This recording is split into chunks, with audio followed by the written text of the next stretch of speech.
धनबाद के रहने वाले एक बिजली मिस्त्री की महाराष्ट्र में मौत हो गई है। मौत के बाद परिवार में मातम का माहौल है। वहीं स्थानीय सांसद ढुल्लू महतो ने मुआवजा देने की मांग उठाई है। बता दें कि बरबड्डा थाना क्षेत्र के जयनगर गांव के रहने वाले 26 वर्षीय बिजली मिस्त्री विजय कुमार महतो की मुंबई में काम करने के दौरान करंट लगने से जान चली गई। विजय कुमार महतो मुंबई के अहलिया नगर स्थित सदगुरु इलेक्ट्रॉनिक्स ट्रेडर्स में बिजली मिस्त्री के पद पर कार्यरत थे। बताया जा रहा है कि बिजली लाइन पर काम करने के दौरान वह करंट की चपेट में आ गए, जिससे गंभीर रूप से घायल हुए, जिन्हें अस्पताल में भर्ती कराया गया, लेकिन डॉक्टरों ने उन्हें मृत घोषित कर दिया। इसके बाद उनके साथ काम करने वाले लोगों ने परिवार के लोगों को सूचना दी कि घटना हो गई है। घटना के बाद कंपनी प्रबंधन ने परिजनों को भी फोन कर हादसे की जानकारी दी। इसके बाद अस्पताल में पोस्टमार्टम कराया गया और देर रात 100 उनके पैतृक गांव जयनगर पहुंचा, जहां परिजनों का रो रो कर बुरा हाल है। मृतक अपने पीछे पत्नी और 3 पुत्रियों को छोड़ गया है। घटना की जानकारी मिलते ही शनिवार की सुबह धनबाद सांसद ढुल्लू महतो जयनगर पहुंचे और पीड़ित परिवार से मुलाकात कर ढाढ़स बंधाया है। सांसद ने महाराष्ट्र के डीजीपी से फोन पर बात कर कंपनी का पता लगाते हुए मृतक के परिजनों को उचित मुआवजा दिलाने की मांग की है।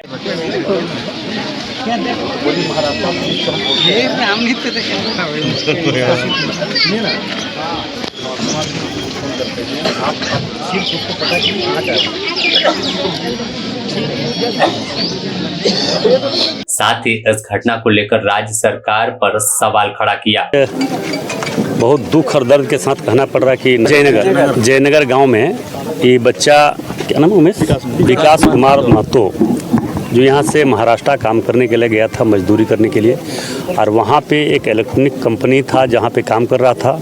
वहाँ पे उसका एक्सीडेंट से डेथ हो गया, उसको लाश भेज दिया गया, उसको कोई मुआवजा नहीं दिया। ये दुर्भाग्य के साथ कहना पड़ रहा है। झारखंड प्रदेश से यहाँ के गरीब लोग इसी तरह पलायन करते हैं, दूसरे जगह से उनका देहांत होता है या एक्सीडेंट होता है या डेथ होता है, उसको लाश को मंगवाना पड़ता है। राज्य सरकार की कमी और इसका मतलब खामियां को हम नहीं बता सकते हैं कि क्या अच्छा है क्या बुराई है, मगर राज्य सरकार को इस तरह से मामले में, इस तरह का मामले में गंभीरतापूर्वक लेना चाहिए। और जो इस तरह का कंपनी उस पर वहाँ पे जो बोल रहा था कि हमारा वहाँ एक हेड ऑफिस होगा, पूरे झारखंड प्रदेश के जितने मजदूर वहाँ पे काम करने गए हैं उसको हम वहाँ से सारा कुछ उसको सुविधा दिया जाएगा, उसको मुआवजा दिलवाया जाएगा इस तरह की कोई घटना घटता है तो। मगर इस तरह की स्थिति आज देखिए आपके सामने है। हम राज्य सरकार से कहना चाहेंगे कि इस पर गंभीरतापूर्वक ले और इसको, इस परिवार को एक नौकरी दे और इसको मुआवजा दिलाए। पर मामले देखिए, ये तो राज्य सरकार को करना चाहिए, मगर राज्य सरकार इस तरह का मामले में गंभीरतापूर्वक कोई चीज़ नहीं लेता है। अभी हम महाराष्ट्र के डीजीपी साहब से बात किए हैं और वहाँ वो आश्वासन दिए हैं कि आप सारा डिटेल्स भिजवाइए, हम वहाँ पर जो भी होगा उसको कंपनी को हम खोज कर दिलवाने का प्रयास करेंगे। और ये स्थिति अभी है और देखिए आगे क्या होता है। हम लोग तो चाहेंगे कि उसको मुआवजा मिलना चाहिए और हम लोग मुकदमा भी किए, केस भी किए हैं और करेंगे भी। और वैसे कंपनी को छोड़ने भी नहीं जा रहे हैं और जो यहाँ से ले गया था इसको, उसे भी नहीं छोड़ने जा रहे हैं, क्योंकि वो मोबाइल अपना बंद कर दिया है। मोबाइल बंद कर देने के कारण अभी हम लोग का जोगाजोग नहीं बन रहा, नहीं बातचीत हो पा रही है, मगर वो तुरंत बातचीत करे। और हम लोग अभी डीसी से भी इसका सूचना दिए हैं, डीसी को भी सूचना देंगे, डीसी भी इसका पहल करेगा, इस पर मुआवजा दिलाने का काम करेगा। फिलहाल विजय कुमार की मौत से पूरे जयनगर गांव में मातम का माहौल है। लोग शोक में हैं कि उनके बीच का एक 26 साल का नौजवान युवक मौत के काल में समा गया। उनके पूरे परिवार पर दुखों का पहाड़ टूट पड़ा है और सभी की निगाहें अब मुआवजा और सरकारी सहायता पर टिकी है कि कुछ सहायता हो जाए तो उस परिवार के भरण पोषण और आगे की जीवन बिताने को लेकर कुछ सहायता हो सकती है। हालांकि पूरे मामले पर धनबाद सांसद ने बात वहां के डीजीपी से की है, अधिकारियों से प्रशासनिक की है। आश्वासन मिला है कि कंपनी का जांच करने के बाद उचित मुआवजे पर काम किया जाएगा, जिससे परिवार के आगे की जिंदगी सरल हो सके। साथ ही मृतक के परिजनों ने भी यह आरोप लगाया कि जो बिजली मिस्त्री काम कर रहे थे वहां पर तमाम मानकों का पालन नहीं किया जा रहा था, सेफ्टी को दरकिनार किया गया, जिसका नतीजा है कि उनके बीच का आज उनका लाल उनके पास नहीं है।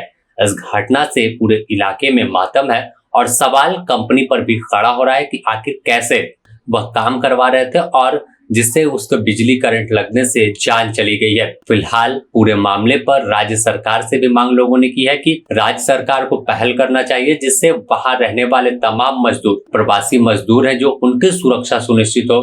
कोई घटना होती है तो उसके लिए कोई अलग एक नीति बने, जिससे हर बार इसी तरह कफन में लिपट कर किसी का भी लाल वापस ना आए। जब वह अपने गांव से निकलते हैं तो एक सपना लेकर निकलते हैं कि उनका परिवार की बदहाली दूर होगी, कमाई होगी, तो घर बनेगा, बच्चों की अच्छी पढ़ाई होगी, परिवार की परवरिश अच्छे तरीके से कर पाएंगे। लेकिन बाहर जाने के बाद देखा जाता है कि मजदूरों का शव कफन में लिपट कर वापस उनके घर पहुंचता है, जिससे फिर दुखों का पहाड़ टूटता है और वह सपना वहीं चकनाचूर हो जाता है। धनबाद से नीरज कुमार की रिपोर्ट।